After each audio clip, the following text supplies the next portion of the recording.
ശ്ലോകം 6. ത്വൽസേവായ വൈഭവാദുർനിരോധം യുദ്ധ്യന്തം തം വത്സരാണാം സഹസ്രം പ്രാപ്തേ കാലേ ത്വത്പദേകാഗ്രസിദ്ധ്യേ നക്രാക്രാന്തം ഹസ്തിവര്യം വ്യദാസ്ത്വം. ദശകം 26 6-ാമത്തെ ശ്ലോകമാണ്. ത്വസേവായ വൈഭവാത് വത്സരാണാം സഹസ്രം ദുർനിരോധം യുദ്ധ്യന്തം തം അസ്ഥിവര്യം.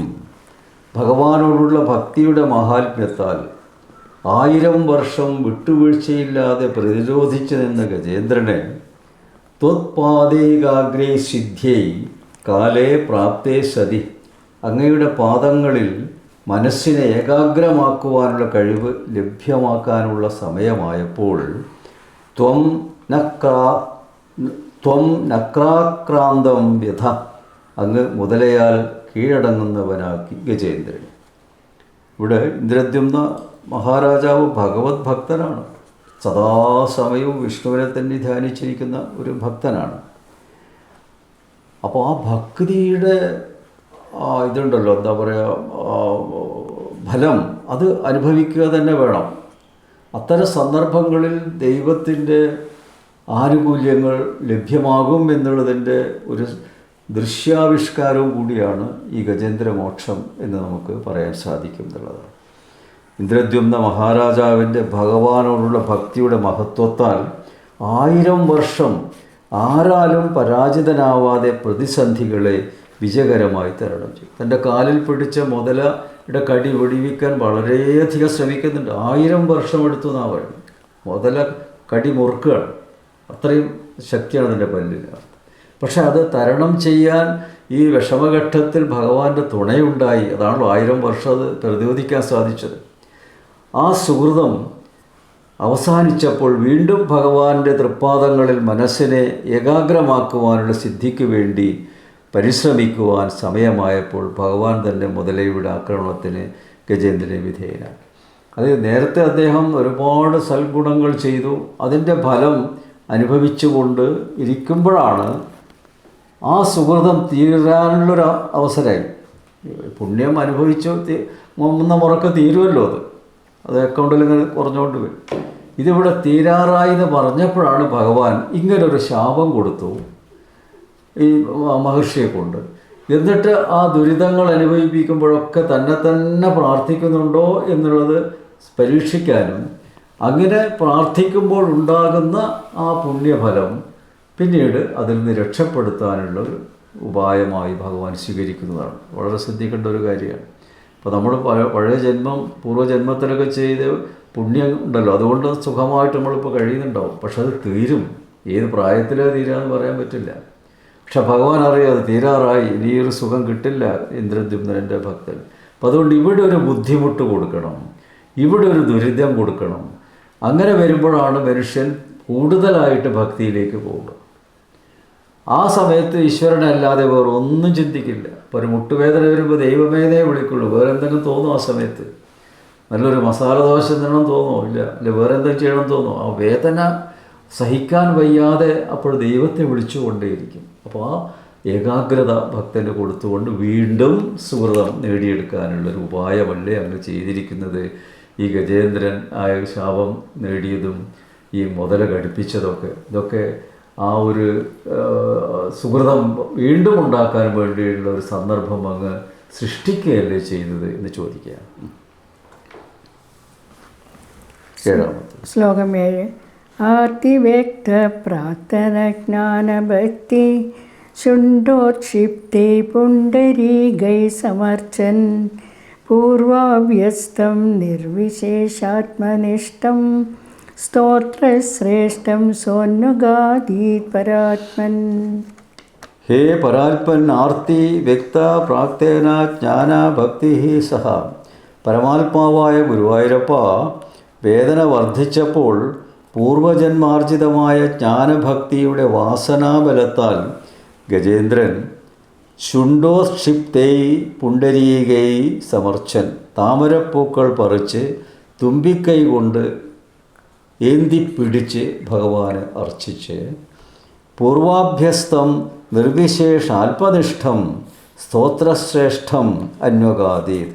മുജ്ജന്മത്തിൽ സ്വായത്തമാക്കിയ നിർഗുണ ബ്രഹ്മത്തെപ്പറ്റി പ്രതിപാദിക്കുന്ന ശ്രേഷ്ഠമായ സ്തോത്രം ചൊല്ലി ആരാധിച്ചു എന്നാണ് പറയുന്നത്.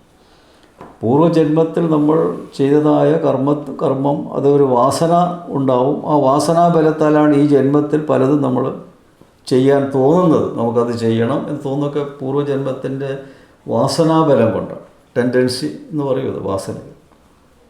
അപ്പോൾ ഇവിടെ ഈ ഒരു ആപദ്ഘട്ടത്തിൽ ചെന്നുപെട്ടു. കുറേയധികം ശ്രമിച്ചു. തൻ്റെ കായിക ശക്തി കൊണ്ട് ആ മുതലയെ കീഴ്പ്പെടുത്താൻ വേണ്ടി സാധിക്കുന്നില്ല. അപ്പോൾ അഹങ്കാരം ആ സമയത്തുണ്ടായിരുന്നു എന്നർത്ഥം. ആ അഹങ്കാരം ഇല്ലാതായി. ഭഗവാനെ, എൻ്റെ ഈ ശരീരബലം കൊണ്ട് ഇത് മറികടക്കാൻ പറ്റില്ല, അങ്ങയുടെ അനുഗ്രഹം തന്നെ വേണം എന്ന് പറഞ്ഞ് ഈ മുതല അങ്ങനെ കാലൊക്കെ അടിച്ച് വേദനിപ്പിച്ചുകൊണ്ടിരിക്കുമ്പോൾ മറ്റൊന്നും ചിന്തിക്കാതെ അവിടെയുള്ള പൊയ്കയിൽ, താമരപ്പൊയ്കയിലെ താമരകൾ പറിച്ച് സ്തോത്രം രൂപത്തിൽ ചൊല്ലി മഹാവിഷ്ണു അർച്ചിക്കാൻ തുടങ്ങി. അങ്ങക്ക് മാത്രമേ എന്നെ രക്ഷിക്കാൻ പറ്റുള്ളൂ എന്ന ചിന്തയിലേക്ക് വന്നു. അതുവരെ എൻ്റെ സ്വന്തം ശക്തിയുണ്ട്, സ്വന്തം കഴിവുണ്ട്, സ്വന്തം ബുദ്ധിശക്തി എന്നൊക്കെ പറയും ആൾക്കാർ. പക്ഷേ അതവിടെ ചിലവാവില്ല. കാരണം ഭക്തി ഉണ്ടെങ്കിലേ ആ ബുദ്ധി നേരായ വഴിയിലേക്ക് പോകുള്ളൂ, ഇല്ലെങ്കിൽ അത് വളഞ്ഞ വഴിയിൽ പോകും. അങ്ങനെ കുടുങ്ങും ആൾക്കാർ, ഇല്ലേ? അങ്ങനെ പല സംഭവങ്ങളും നമ്മുടെ ഇത് നടക്കുന്നത്. അപ്പോൾ ഇവിടെ ആ താമര കൊണ്ട് അങ്ങനെ ഭഗവാനെ ധ്യാനിച്ച് ഗജേന്ദ്രൻ അർച്ചിക്കുകയാണ്. അടുത്തത് ശ്ലോകം 8.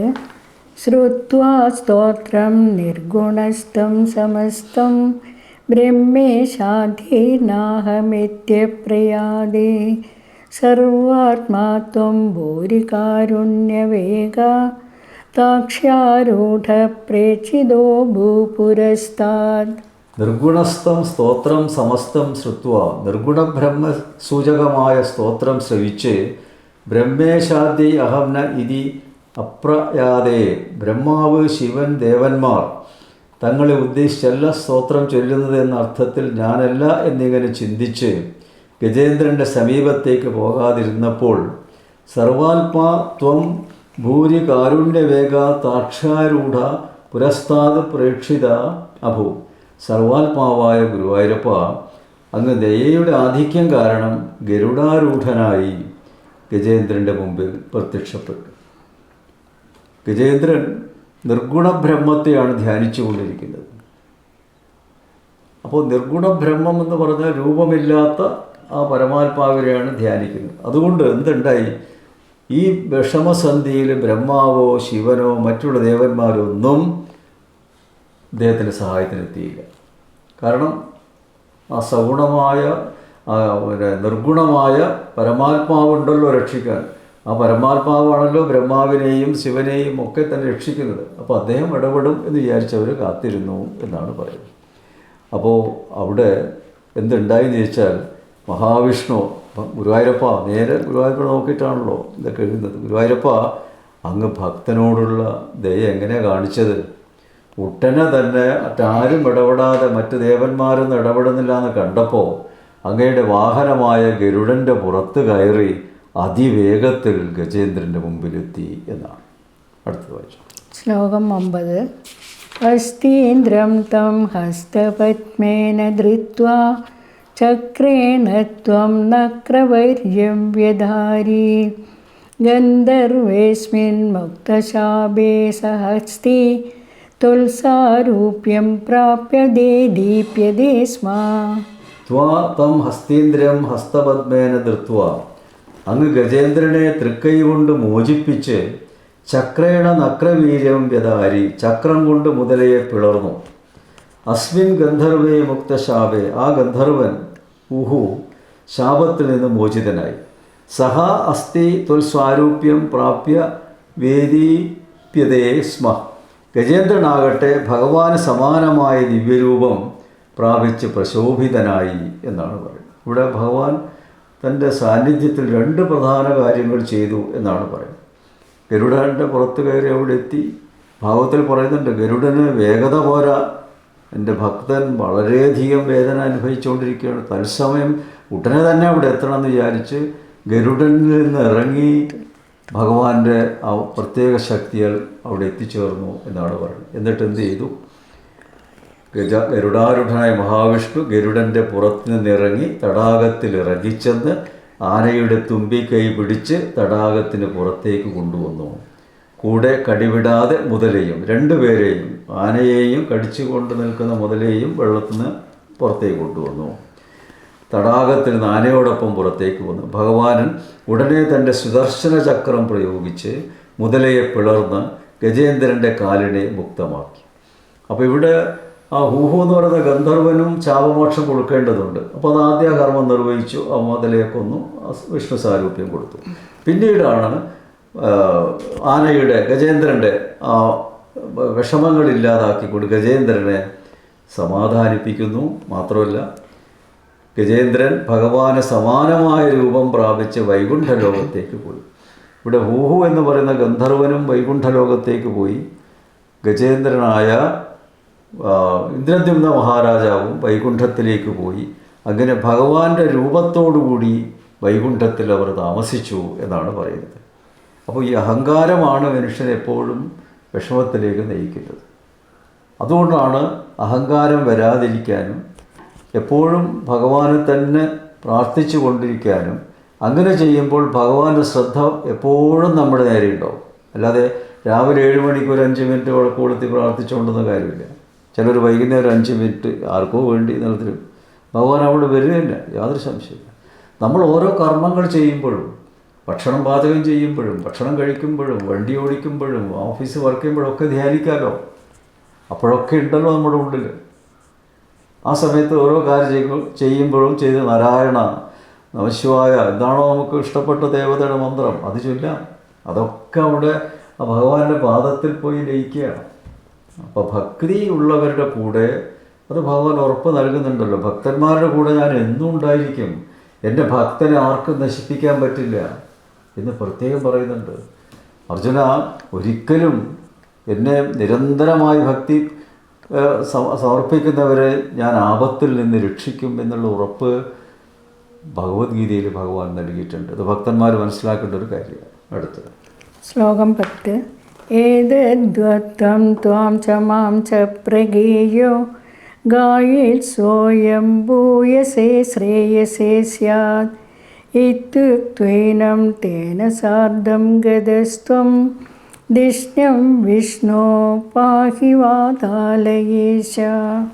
ഏതത് വൃത്തം ത്വാം ച മാം ച യ പ്രഗേ ഗായത്. പ്രഭാത സമയത്ത് ഈ സംഭവവും നിന്നെയും, അതായത് ഇന്ദ്രദ്യുമ്ന രാജാവിനെയും എന്നെയും മഹാവിഷ്ണുവിനെയും ആരാണോ പ്രകീർത്തിക്കുന്നത്, സഹ അയം ഭൂയസേ ശ്രേയസേ സ്യാദിതി ഏന മുക്ത, ആ ഭക്തൻ ഉത്തമമായ ശ്രേയസ്സോടുകൂടിയവനായിത്തീരും എന്ന് രാജാവിനോട് പറഞ്ഞു. തേന സാർദ്ധം ധിഷ്ണ്യാം ഗതത്വം ഹേ വാതാലയേശ വിഷ്ണു പാഹി. അവനോടുകൂടി, ആ രാജാവിനോടുകൂടി സ്വന്തം ആസ്ഥാനമായ വൈകുണ്ഠത്തിലേക്ക് എഴുന്നള്ളി അങ്ങ് സാക്ഷാൽ ഗുരുവായൂരപ്പനല്ലേ, എന്നെ അങ്ങ് രക്ഷിക്കണമേ. അത്രയും വിഷമസന്ധിയിൽ നിന്ന് രക്ഷിച്ച് മുക്തനാക്കി സന്തോഷത്തോടു കൂടി അങ്ങയുടെ ലോകത്തേക്ക് കൈപിടിച്ചു കൊണ്ടുപോയില്ലേ ഭഗവാനെ. എൻ്റെ സ്ഥിതി നോക്കൂ, വാതരോഗം കൊണ്ട് ഞാൻ ബുദ്ധിമുട്ടിക്കൊണ്ടിരിക്കുകയാണ്. അങ്ങ് എന്തേ എൻ്റെ ഇതിൽ നിന്ന് മുക്തനാക്കി അങ്ങയുടെ വൈകുണ്ഠലോകത്തിലേക്ക് കൊണ്ടുപോകാത്തത് എന്ന് സാന്ദർഭികമായി പറയാം.